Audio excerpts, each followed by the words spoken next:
Hindi religion, kundi relasyon sa Panginoon. Hindi tayo maliligtas ng religion.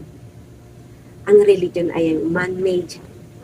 Ang ating pinag-uusapan dito ay relationship with God. Hindi religion, relasyon sa Panginoon. Kung ngayon na ang panahon kinakausap kayo ng Diyos na tanggapin siya, tanggapin niyo siya. Tanggapin niyo siya. Sapagkat di niyo malaman bukas makalawa, wala na kayo. Bukas makalawa, wala na yung tao. Ipag-pray niyo yung taong ito nangangailangan ng kaligtasan. Pagkat iba-iba ang panahon, hindi natin masabi na, oy, bukas na lang.